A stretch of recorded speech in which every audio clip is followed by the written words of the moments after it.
Episode के start में हम देखते हैं कि वुबिन डैनियल पर हमला करके उसे पकड़ लेता है। तब डैनियल कहता है, वुबिन ये मैं हूँ, जाओ डैनियल। तब अर्चुन कोड कहती है कि इससे काम नहीं बनेगा डैनियल, उसके पास अभी इंसानी याददाश्त और समझ नहीं है, वो तुम्हें पहचान नहीं पाएगा, उसका हाथ काट दो वरना वो तुम्हें खा जाएगा। तब लिन्मू कहता है, जाओ डैनियल, अपने बेस्ट बडी के हाथों मरना कैसा लगेगा, क्या ये दर्दनाक है? क्या तुम जानते हो कि सीडोंग, जिनियो और वुबिन का ये हाल क्यों हुआ? इन सब का कारण तुम हो, क्योंकि उन्होंने तुम्हारे साथ मिलकर मेरे अगेंस्ट टीम अप किया था लाइब्रेरी में। तुम मेरे लिए बस एक कीड़े थे जिसे मैं कभी भी मसल सकता था, तो फिर तुमने मुझसे लड़ने की कोशिश क्यों की? ये सब तुम्हारी गलती है, मैं तुमसे कभी नहीं हारूंगा। तुम मेरे लिए एक कीड़े के अलावा और कुछ नहीं हो जिसे मैं कभी भी मसल सकता हूँ। तब डैनियल वुबिन को देखते हुए कहता है कि मुझे माफ़ कर देना वुबिन, ये सारी मेरी गलती है। अगर वहाँ से बच निकलने के बाद मैं तुम लोगों से जल्दी मिल लेता तो आज तुम्हारे साथ ये नहीं होता, मुझे माफ़ कर देना। तब डैनियल रोने लगता है। तब वुबिन को अचानक डैनियल याद आता है और वो उसे छोड़ देता है। तब वुबिन कहता है कि डैनियल क्या ये तुम हो? तब डैनियल कहता है, वुबिन तुमने मुझे पहचान लिया। और वुबिन जोर से चिल्लाने लगता है। तब अर्चुन कोड कहती है, उसके पास अभी बस थोड़ी सी इंसानी मेमोरी बची है, ये ज़्यादा देर तक उसे नहीं रोक पाएगा, वो जल्दी अपने आप से कंट्रोल खो देगा, इसलिए जल्दी भागो यहाँ से। तब डैनियल अपना हाथ वुबिन की ओर आगे बढ़ाता है, लेकिन वुबिन जोर से दहाड़ता है। तब अर्चुन कोड कहती है, निकलो यहाँ से जल्दी। तब डैनियल को वहाँ से जाना पड़ता है। तब लिन्मू कहता है, रुक जाओ प्लीज, मुझे यहाँ पर अकेला मत छोड़ो, जाओ डैनियल, तुम्हें भी मेरे साथ मरना पड़ेगा। और तब हम देखते हैं कि वुबिन लिन्मू को पूरी तरह एब्जॉर्ब कर लेता है। तब सीन शिफ्ट होता है और हमें डैनियल को दिखाया जाता है जो पेड़ों पर पंचेस मार रहा होता है। तब डैनियल कहता है, जियो वेंशाओ, मैं तुम्हें मार डालूंगा। तब सीन शिफ्ट होता है, मिला का सीन दिखाया जाता है जहाँ पर वो तीनों घर पहुँच चुके होते हैं। और तब हमें सीटोंग को दिखाया जाता है जो कहती है, नहीं नहीं तुम बुरे लोग, मुझसे दूर हट जाओ। तब मिस चैंग कहती है, सीटोंग इधर उधर भागो मत, तुम्हें चोट लग जाएगी। तब सीटोंग डैनियल को देखती है। तब वो कहती है, डैनियल सीटोंग की मदद करो, यहाँ बुरे लोग हैं, ये लोग सीटोंग को चोट पहुँचाना चाहते हैं। तब डैनियल कहता है कि ये सब क्या हो रहा है? तब मिस चैंग कहती है, मैंने उसके लिए खाना बनाया था पर मुझे नहीं पता था कि वो इतनी ज़्यादा डरी हुई है। तब डैनियल कहता है, क्या मैंने तुमसे नहीं कहा था कि उसे डिस्टर्ब मत करना, तो फिर भी तुमने ये क्यों किया? तब मिस चैंग कहती है, मैंने देखा कि वो जागने के बाद पहले से थोड़ा स्टेबल थी और वो बहुत कमज़ोर हो रखी थी। तब डैनियल कहता है कि चुप हो जाओ। तो वो सीटोंग को लेकर ऊपर जाने लगता है और कहता है, सीटोंग डरो मत, चलो तुम्हारे कमरे में चलते हैं। तब युवान कहता है, सिस्टर पिंग्यान चिंता मत कीजिए, बिग ब्रो का वो मतलब नहीं था, वो बस थोड़े परेशान है। तब मिस चैंग कहती है कि क्या हुआ? तब युवान कहता है कि ये सब उसके फ्रेंड वुबिन की वजह से। सीन शिफ्ट होता है और सीटोंग के रूम का सीन दिखाया जाता है जहाँ डैनियल कहता है, डॉक्टर वैंग सीटोंग कैसी है अब? तब डॉक्टर वैंग कहती है, उसके घाव पहले से बेहतर हैं, मैंने दवाई लगा दी है और वो कुछ ही दिनों में ठीक हो जाएंगे, पर प्रॉब्लम उसका मेंटल ट्रॉमा है। इन दिनों इसके साथ बहुत ही ज़्यादा ट्रॉमेटिक चीज़ें हुई हैं, इसलिए उसने अपने आप को इनके अंदर कैद कर लिया है। तब डैनियल कहता है कि क्या इसका कोई इलाज नहीं है? और डॉक्टर वैंग कहती है, माफ़ करना, मैं कोई साइकेट्रिस्ट नहीं हूँ और मुझे ट्रोमास के बारे में ज़्यादा जानकारी नहीं है, पर मैंने लिटरेचर में पढ़ा था कि कुछ पेशेंट मेडिटेशन और साइकोलॉजिकल सपोर्ट से ठीक हो सकते हैं, पर यहाँ हमारे पास इतने ज़्यादा रिसोर्सेस नहीं है, पर तुम उसे एक सेफ और रिलैक्स एनवायरनमेंट दे सकते हो जिससे कि वो और ज़्यादा नर्वस और डर महसूस ना करें। पर डैनियल कहता है, सीटोंग की कंडीशन अभी भी थोड़ी अनस्टेबल है, तो प्लीज़ क्या आप इसे ब्रदर सन के साथ रखेंगे थोड़े टाइम के लिए? तब डॉक्टर वैंग कहती है कि ठीक है, जो खाना तुमने हमें दिया था वो मैंने उस लड़की को और कुछ लोगों में बांट दिया है जिनसे तुम ह्यूमन मार्केट में मिले थे, इसलिए वो अब कुछ और दिन तक जिंदा रह सकेंगे तुम्हारी वजह से, तुम्हारे इस एहसान के बदले में इतना तो कर ही सकती हूँ। तब डैनियल डॉक्टर वैंग को थैंक्स कहता है। तब सीटोंग कहती है, डैनियल सीटोंग को डर लग रहा है। तब डैनियल कहता है, सीटोंग डरो मत, मैं यहाँ तुम्हारे साथ हूँ, चिंता मत करो, मैंने जिनियो को बचाने का एक रास्ता ढूंढ लिया है, जल्दी वो भी हमारे साथ यहाँ पर होगी। सीन शिफ्ट होता है और कोई कहता है कि क्या तुम्हारा मतलब वेंशार ब्रदर्स को ज़ॉम्बीज़ का लालच देकर बाहर निकालना है? तब डैनियल कहता है कि बिल्कुल सही कहा, उनका घर न केवल हेवली गार्डेड है बल्कि उनके घर में कई सारी छुपी हुई जगह भी है। तो इसलिए अगर हमने जिनियो को उसके नाक के नीचे से बाहर निकालने की कोशिश की तो ये हमारे लिए अच्छा नहीं होगा। वेंशा ब्रदर्स को कोई फिक्र नहीं है, क्योंकि उन्हें लगता है कि वो इस विला में सिक्योर हैं।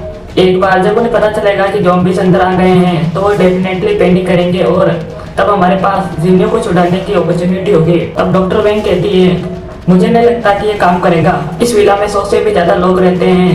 अगर तुमने ज़ॉम्बीज़ को अंदर छोड़ दिया तो क्या इस बात की गारंटी तुम देते हो कि वो लोगों को हर्ट नहीं करेंगे? अगर यहाँ एक भी व्यक्ति को इन्फेक्शन हो गया तो सभी लोग खतरे में आ जाएंगे। उन्होंने कई मुश्किल से छुपने के लिए ये शेल्टर पाया है और ये उनकी आखिरी उम्मीद है। क्या तुम केवल अपने एक दोस्त को बचाने के लिए उन सभी की जान खतरे में डालोगे? तब ऑफिसर चैंपियन कहते हैं, कैप्टन जाओ, मैं समझ सकता हूँ कि आप अपने दोस्त को बचाने के लिए और ज़्यादा इंतजार नहीं कर सकते, पर मुझे नहीं लगता कि एक इंसान को बचाने के लिए इतने सारे लोगों की जान को खतरे में डालना सही होगा। तब लियंग कहता है, ये तो आसान है, चलो उन सभी को अपने साथ बेस नंबर 6 पर ले चलें। तब युवान कहता है, यहाँ पर 100 से भी ज़्यादा लोग हैं, आखिर तुम उन सभी को अपने साथ कैसे ले जाओगे बाहर? तब थिएटर कहता है, मैं इसलिए ज़ॉम्बीज़ की बात नहीं कर रहा हूँ, मैं बस तुम लोगों को ज़ॉम्बीज़ का नाटक करने के लिए बोल रहा हूँ। पहले हमें यह अफवाह फैलानी होगी कि किसी ने ज़ॉम्बीज़ को विला के अंदर देखा है। उसके बाद जब ज़ॉम्बीज़ बनकर कुछ लोग वेंशा ब्रदर्स के घर के बाहर पहुंच जाएंगे तो उन्हें जरूर मारना पड़ेगा। तब लियंग कहता है, आपने सही कहा, और तब वो अपने गार्ड्स को ज़ॉम्बी से लड़ने के लिए भेज देंगे और तब हम जिनियो को बचा पाएंगे। तब चैंपियन कहता है कि ये एक अच्छा आइडिया है। तब टैंगल कहता है कि पर हम ये खुद से नहीं कर सकते।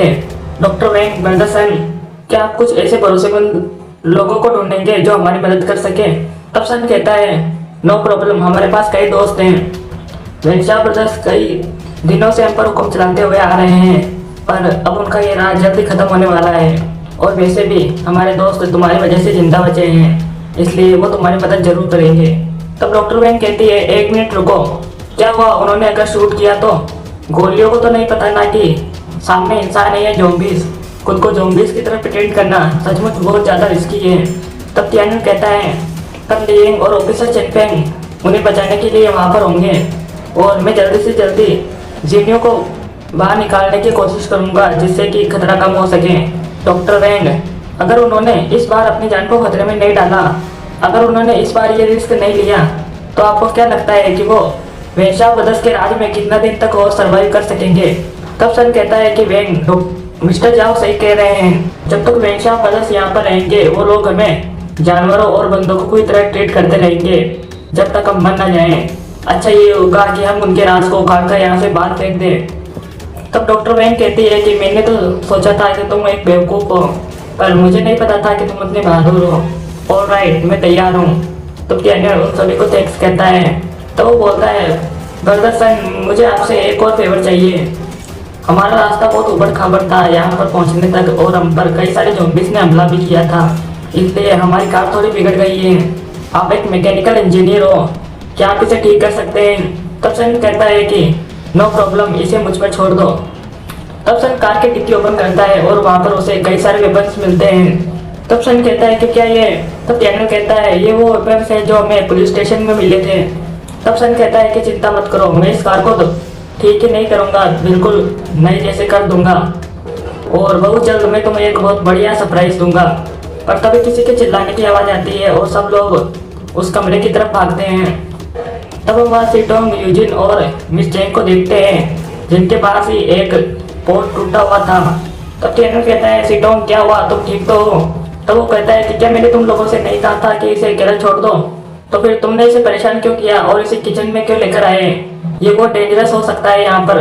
तब यूजिन कहती है, जाओ टैनियल, जब तक तुम्हें पूरी बात का पता ना हो ऐसे किसी पर चिल्लाना नहीं चाहिए। सिस्टर जेन को पता था कि तुमने पिछली रात कुछ नहीं खाया था, इसलिए वो आज सुबह जल्दी उठ गई और तुम्हारे लिए खाना बना रही थी। सिडोंग को जब खाने की खुशबू आई तो वो खुद यहाँ पर आ गई। तब सिस्टर वो आते हुए कहती है, ये सारी मेरी गलती है टैनियल, मुझे नहीं पता था कि सिडोंग कब बाहर निकल गई। सिडोंग एक गर्म पोट खोलने वाली थी पर जेंग ने उसे बचाने का प्रयास किया पर जेंग ने उसे बचा लिया, पर वो खुद का हाथ जलवा बैठी। तब हमें मिस जेंग का हाथ दिखाया जाता है, ये थोड़ा जल गया था।